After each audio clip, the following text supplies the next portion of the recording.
اس وقت اس عہد میں جب ہم سانس لے رہے ہیں تو پوری دنیا میں شورش الحاد برپا ہے اور انسان سے اس کی اصالت سلب کرنے کی کوشش کی جا رہی ہے، انسان سے اس کا حضرت حق سبحانہ و تعالیٰ پر یقین سلب کرنے کی کوشش کی جا رہی ہے۔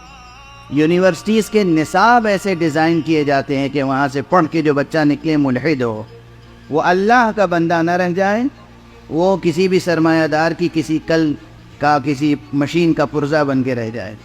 جو ہولسٹک اپروچ پہلے ہوا کرتی تھی تعلیم میں، وہ اب نہیں ہے۔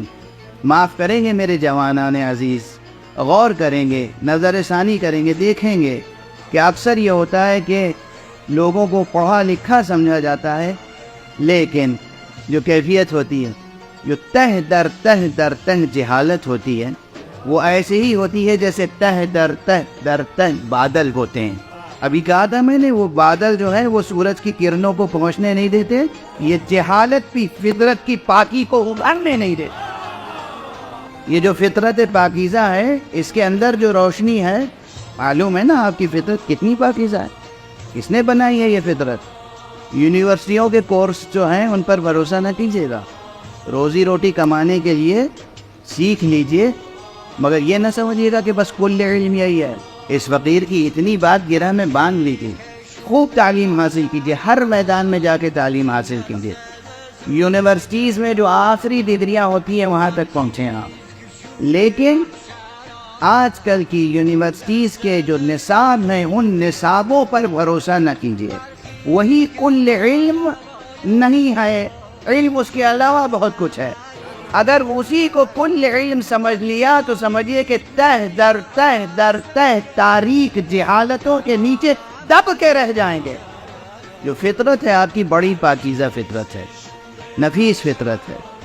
اب میں بعض باتیں ممبر سے عرض کرتے ہوئے زبان لکنت کرنے لگتی ہے، لیکن مجبور ہوں کہ جو جدید دنیا ہے، بڑے بڑے ماہر تعلیم بنے بیٹھے ہوئے، ماہر تعلیم کہتے ہیں اور کہتے تھے ہم لوگ اس کو، جس کی کوشش ہوتی تھی کہ انسانی مولود کے اندر پوشیدہ تمام فطری صلاحیتوں کو پروان چڑھانے کے لیے یہ نصاب بنائے گا۔ اب صورتحال یہ نہیں ہے، اور دوسری کوشش کیا کرے گا؟ فطری باتیں سکھائے گا۔ اب تو 5 برس اور 6 برس کے بچوں کو یہ سکھایا جاتا ہے کہ تم غیر فطری کیسے ہو سکتے ہو۔ خدا نہ کرے کہ یہ وبا ان ملکوں میں آئے، لیکن جو دنیا کے ترقی یافتہ ممالک ہیں ان میں تو قیامت ہے۔ ابھی بھی اگر روشن نہ ہوا ہو مسئلہ تو میں ذرا سا یہ جملہ بس اتنا ہی کہہ دوں، اس 5-6 برس کے معصوم بچوں کو جو نابالغ ہیں ان کو احکام بالغان سکھانے کے کیا معنی ہے؟ کیا معنی؟ تعلیم کی خدمت ہے؟ یہ کوئی پازیٹیو انداز ہے سوچنے کا؟ یہ ماہر تعلیم ہونے کے یہ ثمرات ہیں، چائلڈ سائیکولوجی سمجھنے کے یہ ثمرات ہیں، تہذیب شناسی کے یہ تقاضے ہیں، ثقافت شناسی کے یہ تقاضے ہیں۔ یہ تعمیر انسانیت ہے یا انسانیت کی ہلاکت کے اسباب؟ 5-6 برس کے 7 برس کے بچوں کو، لڑکوں کو، لڑکیوں کو تعلیم بالغان دی جا رہی ہے، بس اس سے زیادہ تو وضاحت میں نہیں کر سکتا۔ اسے آپ تعلیم کہیں گے یا تخریب؟ اور پوری دنیا، میں لندن سے آ رہا ہوں، وہاں سب سے زیادہ مصیبت اس وقت یہ، ہر شخص آتا ہے مولانا بتائیے کیا کرے۔ 6 برس کا بچہ گھر پہ آتا ہے مجھ سے یہ پوچھتا ہے بتائیے میں کیا کروں۔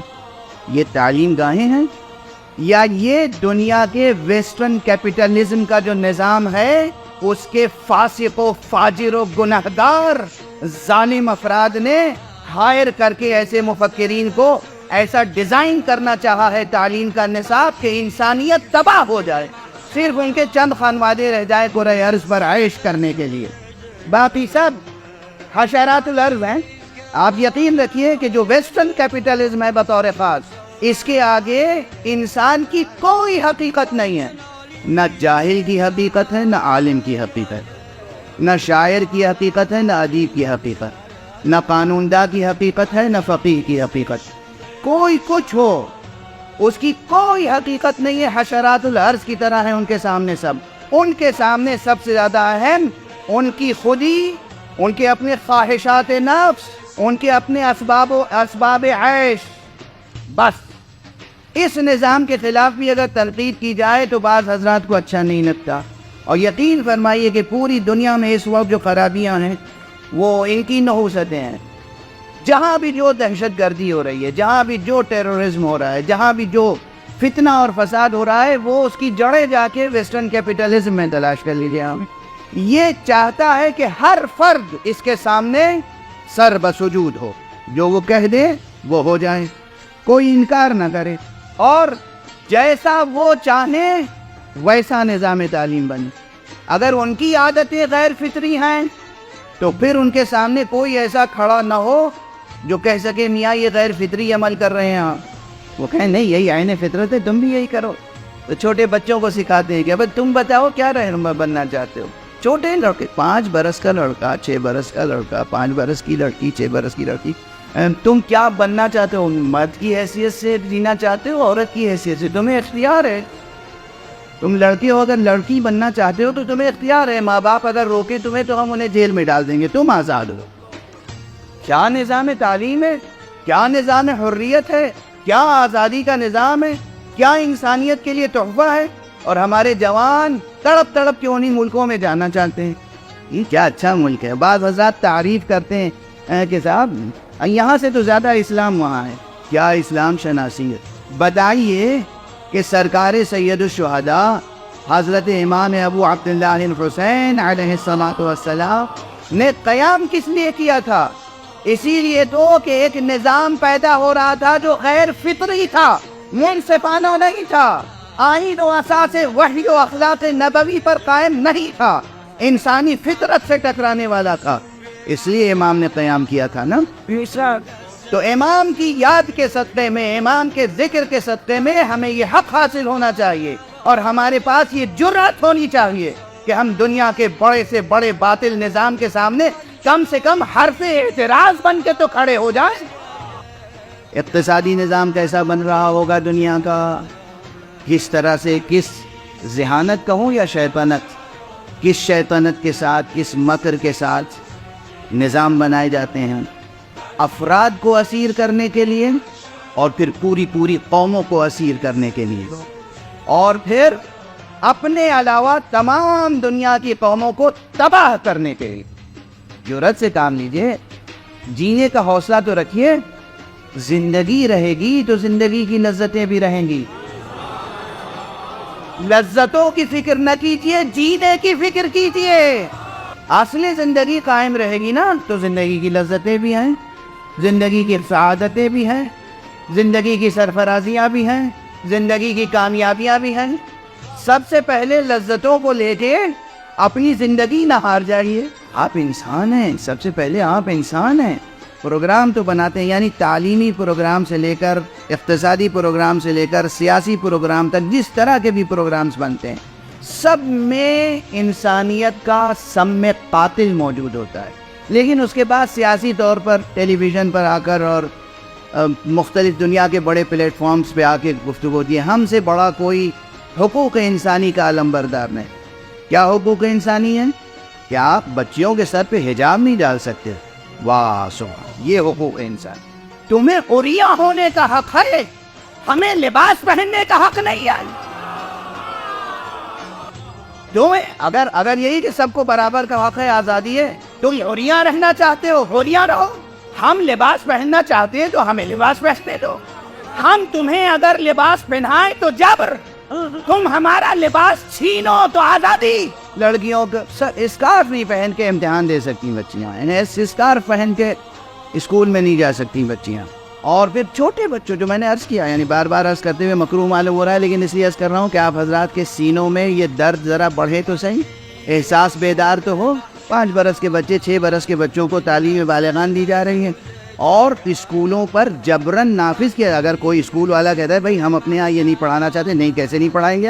آپ کا اسکول ہم بند کر دیں گے، آپ کی ڈگری، آپ کے سرٹیفکیٹ کو ہم ریکگنائز نہیں کریں گے، ہم آپ کو ایڈ نہیں دیں گے، ہم آپ کو سہولتیں نہیں فراہم کریں گے، جب تک کہ آپ اپنے بچوں کو، جب تک کہ آپ انسان کے بچوں کو حیوان نہ بنائیں. یہ جو دنیا کا موجودہ نظام ہے ابھر رہا ہے، اور دھیرے دھیرے وہ پھیلایا جا رہا ہے ہر چھوٹے بڑے ملک میں. کہ کہاں سے کہاں تک بات پہنچ رہی ہے. بے مہار ہیں ان کے جذبات، بے مہار ہیں ان کے عزائم، بے مہار ہیں ان کے منصوبے، اور کوئی رکاوٹ نہیں ہے. صرف دو رکاوٹیں ہیں، یا فطرت پاکیزہ انسانی، یا اس پاکیزہ فطرت انسانی کی گواہی جس چیز پہ دیتی ہے، یعنی حقیقت حق وجود سمدی، اللہ کی حقیقت. فطرت کو وہ بدفعلیوں اور بدعمالیوں سے مسخ کرنا چاہتے ہیں، اور خدا کی حقیقت پر یقین کو مٹا دینا چاہتے ہیں. کون اعتراض کرے گا؟ ظاہر ہے وہ لوگ اعتراض کریں گے جن میں ریلیجس سینٹیمنٹس ہوں گے. اس لیے پہلے ریلیجن کا مذاق اڑاؤ، بتاؤ کہ میاں یہ مذہب کیا ہے، خدا کیا ہے. There is no God, just enjoy your life. کوئی نہیں ہے خدا. یہ باقاعدہ اس کے بینرز لگا کے اشتہار کیے جاتے. کیوں؟ اس لیے کہ لیکن یہ ناکام ہوں گے انشاءاللہ. کیوں؟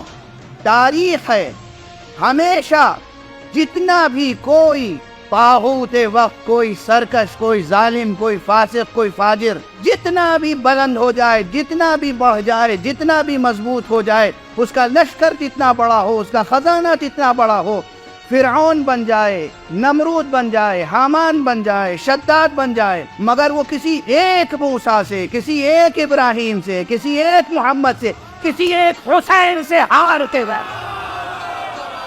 جب بھی تخت حکومت پر بیٹھنے والا کوئی طاغوت خدا کو بھلانے کی کوشش کرے تو حسین کا تذکرہ کرو. یاد رکھیے گا، اگر اہل کے پاس علم ہوگا تو وہ معاشرے کے لیے سود مند ہوگا، وہ پورے معاشرے کے لیے سبب رحمت و برکت و سعادت ہوگا، سبب وحدت و اتحاد ہوگا، سبب امن و سکون ہوگا. اور اگر کسی کم ظرف کے پاس علم ہوگا تو وہی فتنہ پردازی کرے گا، وہی تفرقے پیدا کرے گا، وہی حزبیت پیدا کرے گا، وہی انتشار پیدا کرے گا، وہی فتنہ و فساد کا سبب ہوگا.